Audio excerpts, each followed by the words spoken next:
పరిశుద్ధుడా తండ్రి, నీ పరిశుద్ధ నామములకై స్తుతులు, వందనాలు. కనికరించండి, కృప చూపించండి ఆయన.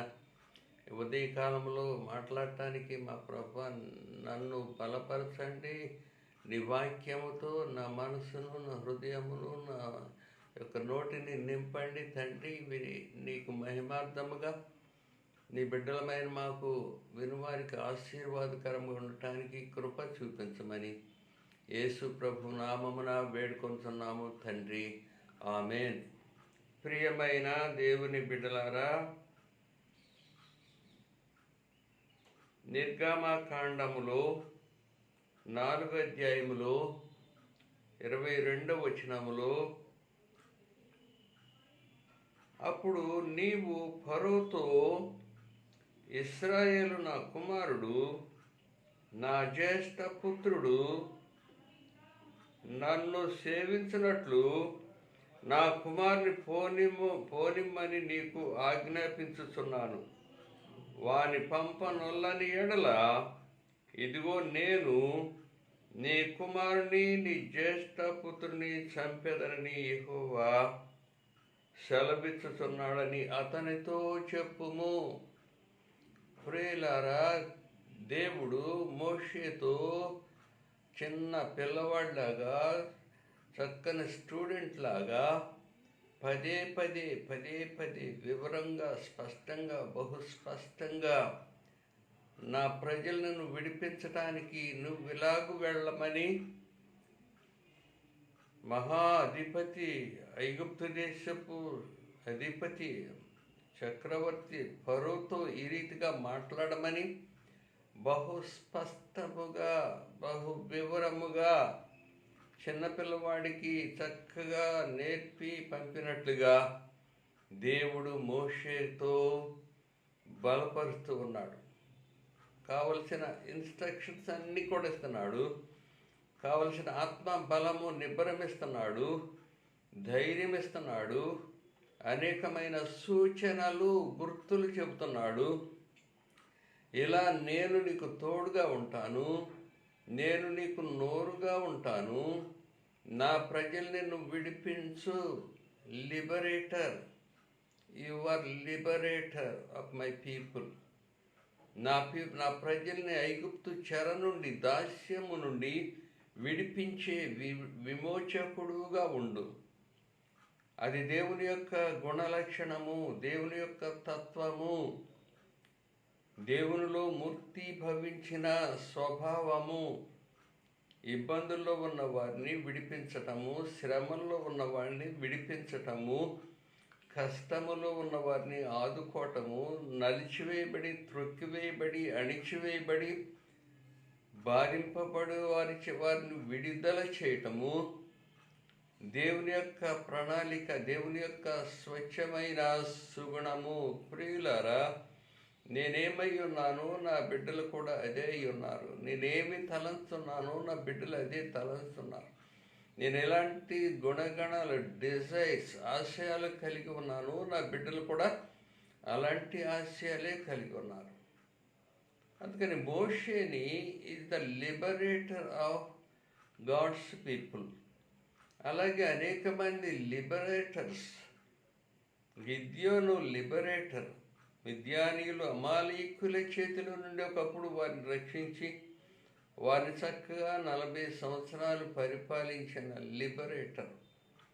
శాంసన్ ఎ లిబరేటర్. ఫిలిస్టీల చేతిలో నుండి విడిపించి వాళ్ళని విడుదల చేసిన లిబరేటర్. అలాగే అనేక మంది దేవుని బిడ్డలు, విమోచకులు, విడుదల చేసేవారు. అసలైన లిబరేటర్ దేవుడు.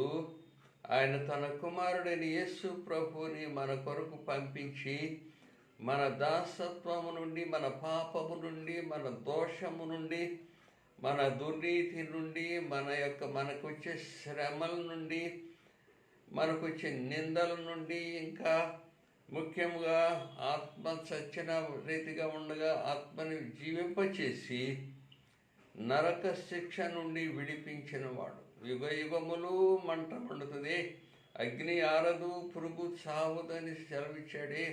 అలాంటి నరక శిక్ష నుండి విమోచించి విడిపించిన మహా వ్యక్తి మన ప్రభు అయిన యేసుక్రీస్తు ఇజ్ అ లిబరేటర్.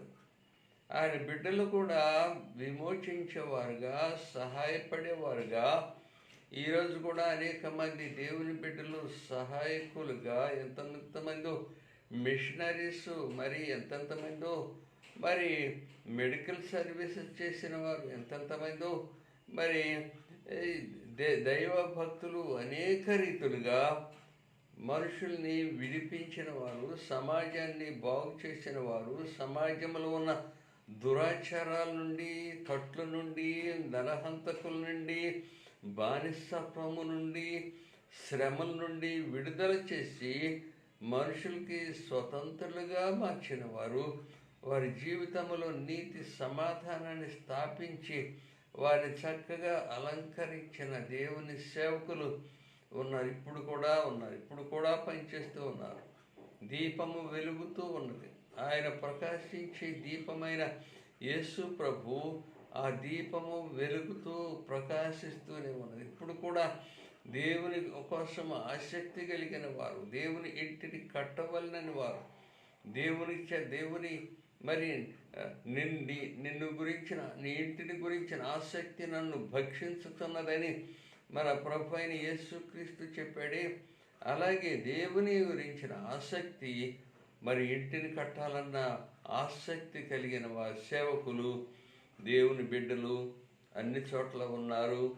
గవర్నమెంట్లో కూడా న్యాయముగా, యథార్థముగా పనిచేసే దేవుని యొక్క సేవకులు, పొలిటికల్ పీపుల్ కూడా కొంతమంది దీనికోసం ప్రయాసపడేవారు ఉంటూ ఉన్నారు. ప్రియులారా, దేవుని యొక్క ప్రణాళిక ఇది.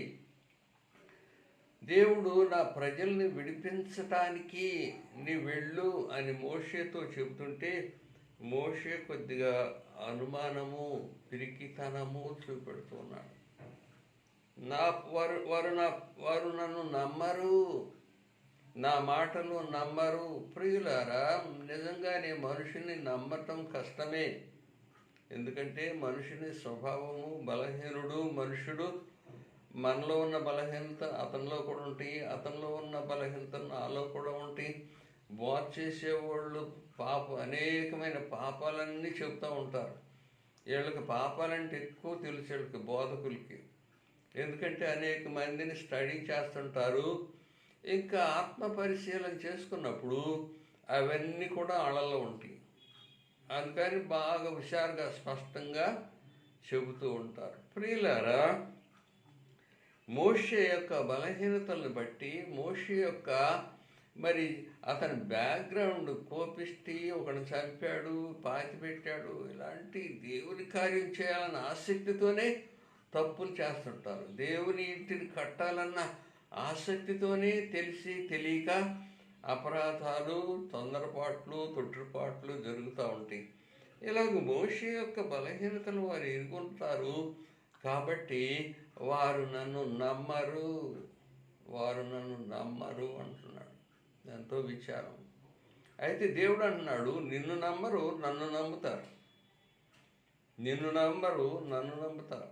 ఏ వ్యక్తిని, ఏ బోధకుడిని కూడా నమ్మలేము, కానీ ఆయనలో ఉన్న క్రీస్తుని, ఆయనలో ఉన్న వాక్కుని, ఆయనలో ఉన్న ప్రేరేపణను, ఆయనలో ఉన్న పరిశుద్ధాత్మ దేవుడు మాట్లాడే విధానాన్ని ఆయన నమ్ముతున్నాం. కానీ మరి ఆ బోధకుడు దేవుడు కాదు, ఆ బోధకుడు విడిపించేవాడు కాదు, కానీ అతనిలో ఉన్న దైవాత్మ మనల్ని బోధిస్తూ, హెచ్చరిస్తూ, మనల్ని విడిపిస్తూ ఉంటాడు.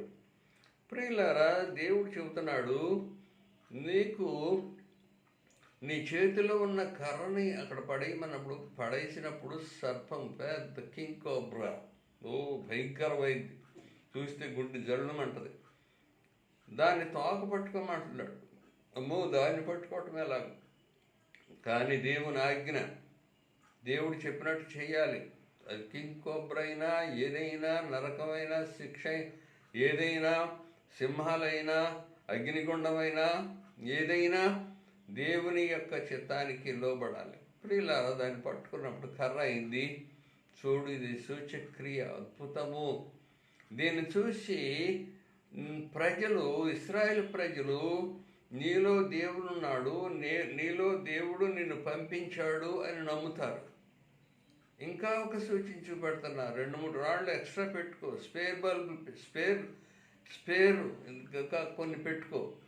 నీ చెయ్యి, కుడి చెయ్యి బయటికి చాపినప్పుడు అది భయంకరమైన కుష్టు వ్యాధిగా రక్తం కారుతూ తెల్లగా పాలిపోయి రక్త పుండులాగా అయిపోయింది. అయ్యో ప్రభు అంటున్నాడు. అది తీసి నీ గుండె మీద పెట్టుకో. బాబో ఎలాగది? అది దూరంగా పెట్టేదాన్ని గుండె మీద పెట్టుకోమంటున్నావు. దేవుని చిత్తము. దాన్ని పెట్టుకున్నప్పుడు మళ్ళీ నార్మల్గా మామూలు చేయి అయిపోయింది. రెండో సూచన, ఇంకా నీకు అనుమానం, ఇంకా అవసరమైతే ఇంకొక సూచన వాడుకో. అదేంటంటే, నీవు ఏటిలో నీళ్లను కొన్ని తీసుకొని, నైల్ నదిలో నీళ్లు కొన్ని తీసుకొని అవి భూమి మీద పోయి అంటున్నాడు. ఆ భూమి మీద పోసినప్పుడు అవి రక్తముగా మారతాయి. ప్రియులారు గమనించండి, నీళ్ళైతే ఎండిన భూమి మీద, ఎండిన నోరు తెరిచి ఎండిపోయిన నేల మీద నీళ్లు ఇంకిపోతాయి, కనపడవు. కానీ ఈ రక్తము నీళ్ళలో భూమి మీద ఇంకదు, అలాగే తట్టుకట్టుకుపోయి పైన కనపడతా ప్రవహిస్తూ ఉంటుంది. భయంకరమైన సూచన, అద్భుతము. ఎండిన హృదయములు, ఆరిపోయిన హృదయములు, వీటి మీద నీళ్ళైతే ఇంకిపోతాయి. కానీ ఈ భయంకరమైన విపత్తు, ఉపద్రవము, సైతాను శోధన శక్తి, ఈ వ్యతిరేకమైన నశింపచేసే శక్తి, బలి, రక్తం ఇది ఇంకదు. ఇలాంటి సూచక్రియలు 3 అద్భుతాలు. దావీదు 5 రాళ్ళు తీసుకున్నాడు. 5 రాళ్ళు తీసుకున్న దేని గుర్తంటే, ఫిలిష్తీయుల మహాసర్దారులు 5 ఉన్నారు. 5 చంపారు. దావీదు ఫాలోవర్స్ కొంతమందిని, మహావ్యక్తులు ఫిలిష్తీయులు, గొల్యాతు లాంటి వాళ్ళు. ఇతనే కాదు, ఇంకా 4 ఉన్నారు. వాళ్ళు 4 చంపడానికి మొత్తం 5 రాళ్ళు, 5 చంపాడు దావీదు. అందుకని 5 రాళ్ళు గుర్తులుగా ఉంటూ ఉన్నాయి. ప్రియులారు, ఇక్కడ 3 సూచనలు. ఒకటి కాకపోతే ఇంకొకటి ఉపయోగించు, అది దానికి నమ్మకపోతే, లోపడకపోతే ఇంకొకటి ఉపయోగించు, దానికి లోపడకపోతే ఇంకొకటి ఉపయోగించు. ప్రియులారు, ఇలాంటి సూచనలు దేవుడు మరి చేస్తూ ఉన్నాడు. గిద్యోను సమయంలో కూడా మరి గిద్యోనుకి దేవుడు ప్రత్యక్షమై, పరాక్రమ గల బలాఢ్యుడా, యెహోవా నీకు తోడుగా ఉన్నాడు, నీవు మిద్యానీయుల్ని జయిస్తున్నావు, వారిని ఒక మేకను చంపినట్టు చంపుతావు, మిద్యానీయుల్ని దేవుడు నీ చేతికి అప్పగించబోతున్నాడని చెప్పినప్పుడు, అయ్యో ప్రభు నేను నమ్మలేకపోతున్నా, నాకు ఒక సూచన చూపించు, నాకు నీ కటాక్షము నా మీద ఉండినేలా, నాతో మాట్లాడుతున్నవాడు నీవేని నేను తెలుసుకున్నట్లు ఒక సూచన కనపరచుము. నేను నీ యొద్దకు వచ్చి నా అర్పణ బయటికి తెచ్చి నీ సన్నిధిని దాన్ని పెట్టు వరకు ఇక్కడ ఉండి వెళ్ళకుము సుమి అని వేడుకొనెను. ప్రియులారా, నీ కటాక్షము నా మీద ఉన్నదని రుజువుకి నాకు ఒక సూచన కనపరచుము. నీ కటాక్షము, నీ ప్రేమ, నీ దయ, నీ కనికరము నీ ప్రజల మీద, నాయకుడినైన నా మీద, నీవు ఏర్పాటు చేసుకున్న నా మీద ఉన్నదని గుర్తుగా నీ కటాక్షము నా మీద ఉండిన యెడల నాకు ఒక రుజువును చూపించమని చెప్పి, నేను వచ్చేంత వరకు నువ్వు ఇక్కడే ఉండాలని చెప్పి లోనకి వెళ్ళి ఆహారం తెచ్చి సిద్ధపరిచినప్పుడు ఆ దైవజనుడు, ప్రకాశిస్తున్న మూర్తి, ఆ సూపర్ మ్యాన్, నువ్వు తెచ్చిన ఆహారము ఆ బండ మీద పెట్టు, అక్కడ నీళ్లు పోయి ఇవన్నీ చేసిన తర్వాత ఆ కర్రతో దాన్ని ముట్టుకున్నప్పుడు అక్కడ నుంచి భయంకరమైన అగ్ని జ్వాల ఏర్పడినప్పుడు అగ్నిలో దేవుడు ఆ అర్పణను అంగీకరించినట్టు గుర్తు. అందులోనే ఆయన కూడా వెళ్ళిపోయాడు. ప్రియులారా, మరి అయ్యో నేను దేవుని ముఖాముఖిగా దేవుని చూశాను, అయ్యో అయ్యో నేను దేవుని చూశానని గుండె బద్దలైతట్టు కొట్టుకుంటుంటే నువ్వు చావవు. ఎందుకంటే దేవుని యొక్క ప్రణాళిక, దేవుని యొక్క చిత్తము, దేవుని యొక్క క్రియ నీ ద్వారా జరగవలసి ఉన్నది. దేవుడు నిన్ను వాడుకుంటున్నాడు అని చెప్పాడు. ప్రియులారా, అదే చాలక ఇంకా గిద్యోను తర్వాత చూసినట్లయితే దేవుడు 300 మందితోనే, 300 ఓన్లీ 300 పీపుల్తో, సైనికులతో మిద్యానీయులు, అమాలేకులు, మిడతల దండులాగా ఉన్న వాళ్ళ మీదకి యుద్ధానికి వెళ్ళమంటే అయ్యో ప్రభు నాకు ధైర్యము చాలదే, నేను ఎంతో బలహీనుడు, నేను పాపిని, నేను నిన్ను తెగించి ధైర్యం చేసుకొని అడుగుతున్నాను, నన్ను క్షమించు. అయితే నాకు ఇంకొక సూచక్రియ చూపించు, ఇంకొక అద్భుతము చూపించు. నేను ఈ రాత్రి కళ్ళంలో గొర్రెపొచ్చు పరుస్తాను, చుట్టూ మంచు పడాలి, ఆ కళ్ళంలో మధ్యలో ఉన్న గొర్రెపొచ్చు పొడిగా ఉండాలి. అలాగే గిద్యోను అన్నాడు. ఆ రాత్రి తెల్లవారు లేచినప్పుడు చుట్టూ ఎంతెత్తున మంచు పడిపోయింది. ఆ కళ్ళంలో ఉన్న గొర్రెపొచ్చు మీద మంచు లేదు, పొడిగా ఉన్నది.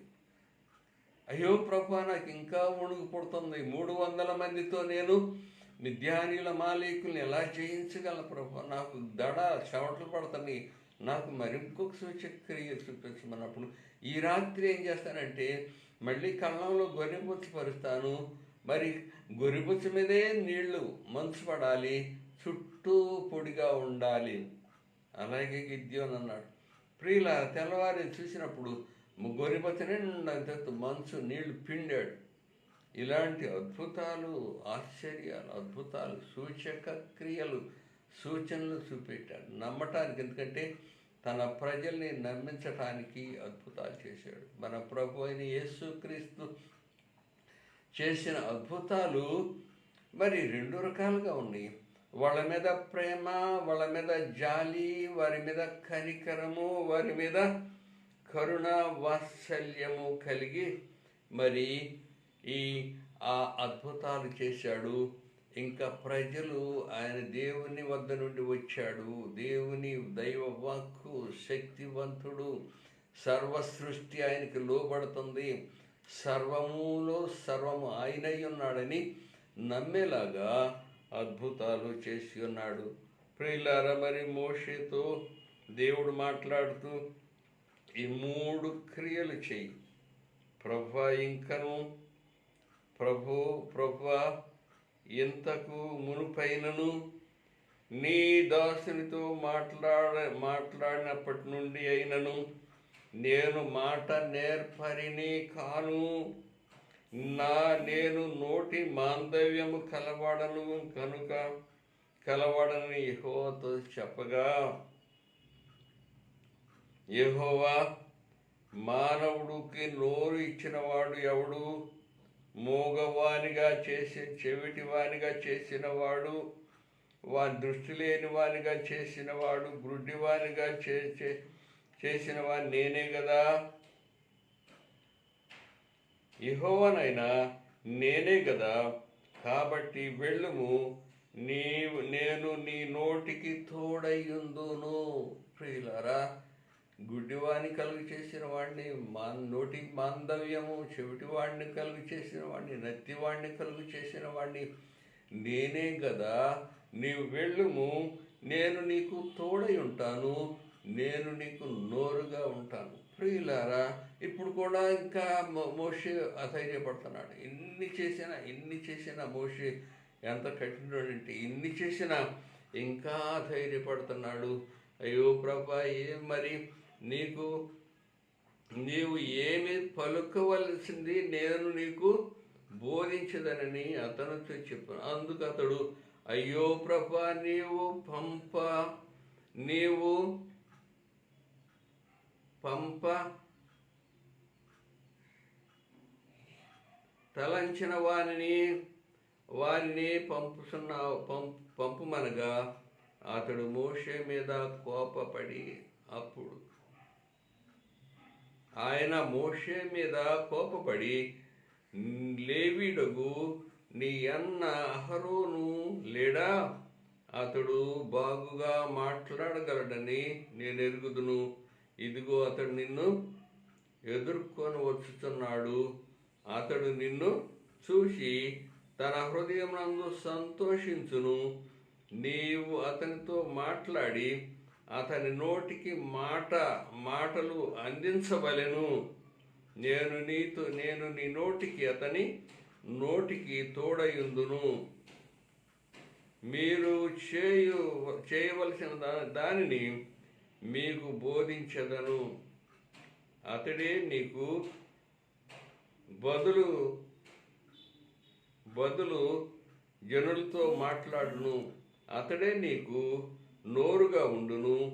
నీవు అతనికి దేవుడుగా ఉందువు. ప్రియులారా, దైవ స్థానములో మోషే దేవుని రిప్రజెంటేటివ్గా మోషే ఉంచుతున్నాడు. నీవు అతనికి దేవుడుగా ఉంటావు. నేను నీ నోరుని ముడతాను.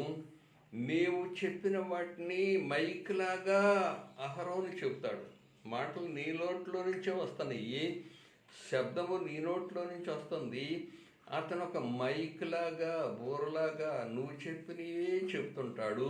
అతను నిన్ను ప్రేమిస్తున్నాడు. అతను నిన్ను చూసి సంతోషపడుతున్నాడు. నీవు అతనికి దేవుడుగా ఉంటున్నావు. ఇలాంటి రిలేషన్షిప్ ప్రియులారా. అయినప్పటికీ డివైడెడ్ లీడర్షిప్ ఒకడికి ఇచ్చే జీతం ఇద్దరికి ఇవ్వాల్సి వస్తుంది. కొంతమంది పని వాళ్ళని పెట్టుకునేటప్పుడు ఇదేంటరా, 2 పనులు చేసేవాడిని ఒకడైతే బాగుంటుంది, ఒకడికి ఇస్తాం జీతం, మళ్ళీ ఇంకొకరిని పెట్టుకోవాలి, దానికొకరిని పెట్టుకోవాలి, దీనికొకరిని పెట్టుకోవాలి, లెక్కలేస్తుంటారు. ప్రియులారు, ఇక్కడ మరి మోషే చేయవలసిన పనిలో అహరోను ఇన్వాల్వ్మెంట్ ఉంటుంది. అహరోను యొక్క అవసరం ఉంటుంది. మోషే యొక్క స్వరము చిన్నదా? మోషే యొక్క స్పీడ్ తక్కువ? మోషే అంత స్పీడ్గా మాట్లాడలేడా? మోషే అంత స్పష్టంగా మాట్లాడలేడా? నువ్వు నన్ను ఎరిగి ఉన్నప్పుడు నన్ను పిలిచేవే, ఆ పొదలో మండుతున్నప్పుడు నీవు నన్ను పిలిచావే, ఆ పొదలో నుండి నాతో మాట్లాడేవే, అప్పటి నుండి కూడా ఇంకా ముందేమో నేను నిన్ను ఎరుగున్నాని, అప్పటి నుంచి నేను నోటి మాందవ్యం గల, ఇప్పుడు వచ్చింది కాదు ప్రభు, నా ప్రారంభం ఎంత, నేను నోటి మాందవ్యం గలవాడు, మాట్లాడటానికి తగిన చక్కని వాక్చాతుర్యము లేనివాడు. I'm not anchor. అలాగూ చక్కగా మాట్లాడగలిగిన వాడిని కాదు అని చెప్తుంటే, లేదు మోషే నేను నీకు తోడుకుంటానని చెప్తుంటే ఇంకా డౌట్స్ వ్యక్తం చేస్తుంటే దేవుడు కోపం వచ్చిన దాకా ఇసికించాడు. దేవునికి కోపం వచ్చేంత వరకు ఇసికించాడు. అయినా దేవుడు తన బిడ్డను విడిచిపెట్టకుండా నీవు అహరోనికి దేవుడుగా ఉంటావు, నేను నీ నోటిలో నా మాట ఉంచుతాను, నీ మాటలే అహరోను మరి లౌడ్ స్పీకర్ లాగా మాట్లాడతాడు. అప్పుడు ఫరో నీకు లోబడతాడు. డివైడెడ్ లీడర్షిప్ను ఇద్దరు ముగ్గురు ఉన్నప్పుడు ఆ లీడర్షిప్ అంత బలంగా ఉండదు. ఒకటి చెప్తారు, ఒకటి చెప్తారు. ఇంట్లో భార్య భర్తలు మాట్లాడుతుంటే, భర్త కొద్దిగా స్లోగా మాట్లాడుతుంటే భార్య ముందుకొచ్చి ఇప్పుడు చెప్పండి నేను వచ్చాను అంటది. బయట వాళ్ళు ఎవరో వచ్చి మాట్లాడుతుంటే ఇతను కొద్ది స్లోగా మాట్లాడుతుంటే ఆమె నేను గట్టిగా మాట్లాడగలను అనుకొని ఇప్పుడు చెప్పండి నాకు అంటది. ఇప్పుడు చెప్పండి ఏం మాట్లాడుద్దంట. ఆ వ్యవహారం ఏంటో తెలీదు, ఆ సంగతి ఏంటో తెలియదు, ఆ బిజినెస్ ఏంటో తెలియదు, ఆ లోటుపాట్లు ఎందుకు చేశారో తెలియదు, అతను ఎందుకు అలా స్లోగా మాట్లాడుతున్నాడో తెలియదు. అవేమి కూడా తెలియపోయినప్పటికీ, దానికి ఏబిసిడీలో రాపోయినప్పటికీ ఇప్పుడు చెప్పండి నాతో నేను మాట్లాడతాను. ప్రియులారా, ఎలాగూ లీడర్షిప్లో డివైడెడ్ లీడర్షిప్లో కొన్ని ఇబ్బందులు కూడా ఉన్నాయి. అయితే కొన్ని మేళ్ళు కూడా ఉంటాయి. వారి యొక్క ఇన్వాల్వ్మెంటు, వారి యొక్క సలహాలు, వారి యొక్క గ్రహించుకున్న వారు మాట్లాడితే పర్వాలేదు. కొంతమంది స్త్రీలు క్యాపబిలిటీ, శక్తి సామర్థ్యతలు గలవారు ఉంటారు, వారు మాట్లాడితే పర్వాలేదు. కానీ మరి శక్తి సామర్థ్యత లేని వారు కూడా నేను మాట్లాడతానంటూ ఇలాగూ లీడర్షిప్లో ఉన్న ఇబ్బంది, మిక్స్డ్ లీడర్షిప్, మిక్స్డ్ రోల్స్, ఒకళ్ళ పనిలో ఒకళ్ళు ఇన్వాల్వ్ అవటం, ఒకళ్ళు చేయాల్సింది ఇంకొకళ్ళు చేయటం, గాడి చేయాల్సింది గాడి చేయాలి, కుక్క చేయాల్సింది కుక్క చేయాలి. మిక్స్డ్ రోల్స్, ఒకళ్ళు చేసే పని ఒకళ్ళ దాంట్లో ఒకళ్ళు ఇన్వాల్వ్ అవ్వటం, ఇలాంటి వల్ల కొన్ని సమస్యలు, ఇబ్బందులు, కోపతాపాలు కలుగుతూ ఉంటాయి. ప్రియులారా, నువ్వు ఇలాగ వెళ్ళి నా ప్రజల్ని విడిపించమని చెప్తూ ఉన్నాడు. మరి దేవుడు చెబుతున్నాడు, మరి 22వ వచనంలో, నీవు ఫరోతో, ఇశ్రాయేలు నా కుమారుడు, ఇశ్రాయేలు నా జ్యేష్ఠ పుత్రుడు, నన్ను సేవించినట్లు నా కుమారుని పోనిమ్మని నీకు ఆజ్ఞాపించుచున్నాను. నీవు పంపనొల్లని ఎడల ఇదిగో నేను నీ కుమారుని, నీ జ్యేష్ఠ పుత్రుని చంపుదునని యెహోవా సెలవిచ్చబా. ఎంత కఠినంగా మాటలు. నా కుమారుడు ఇశ్రాయేలు, నా జ్యేష్ఠ పుత్రుడు, నా ప్రథమ పుత్రుడు. ప్రియులారా, బైబిలికల్గా లేకపోతే మా సమాజంలో ఇప్పుడున్నది వారసత్వపు హక్కులు. మొదటి కుమారుడు తర్వాత రాజు అవుతాడు, అతని మొదటి కుమారుడు తర్వాత రాజు అవుతాడు. ఇలాగూ మొదటి కుమారుడు జ్యేష్ఠ కుమారుడికి 2 పాళ్ళు వస్తాయి. నీ దగ్గర ఎలీషా ఏం కోరాడంటే, నీ దగ్గర ఉన్న దైవాత్మ నా మీదకి 2 పాళ్ళు, 2 అంతలు రావాలి. జ్యేష్ఠ కుమారునికి హక్కులు, అధికారాలు 2 వస్తాయి. ఒకటి ప్రీస్ట్హుడ్ వస్తుంది, ఒకటి కింగ్షిప్ వస్తుంది. అధికారం అంతా, పవర్ అంతా, రూలింగ్ అంతా కూడా ఆ జ్యేష్ఠ కుమారునికి వస్తుంది. ప్రియులారా, యేసు ప్రభువులో ఉన్నది ఒకటి. మరి kingship and leadership and priesthood, యాజకత్వము మరి రాజరకము 2 ఉంటూ ఉన్నాయి. అతను నా జ్యేష్ఠ కుమారుడు నువ్వు పంపకపోయినట్లయితే నేను నీ జ్యేష్ఠ కుమారుని చంపుతాను. నా జ్యేష్ఠ కుమారుని విడిపించకపోతే నేను నీ జ్యేష్ఠ కుమారుని చంపుతానని ఫరోతో కఠినముగా మాట్లాడుతూ ఉన్నాడు. ఇశ్రాయేలు నా జ్యేష్ఠ కుమారుడు, నా ప్రథమ కుమారుడు, నా కుమారుడు.